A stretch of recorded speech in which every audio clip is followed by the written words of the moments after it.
herida, el recuerdo es quien me obliga.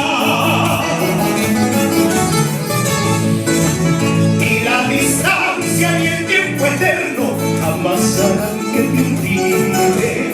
Y la distancia y el tiempo eterno jamás harán que te olvide.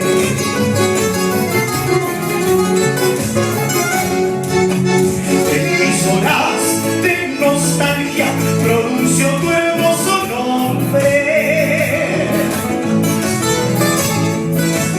En mis horas de nostalgia pronuncio tu hermoso nombre. Rosa clavel siempre viva, regados con mi cariño.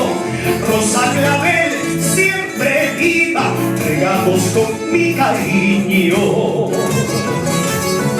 Vamos, Víctor. Eso es.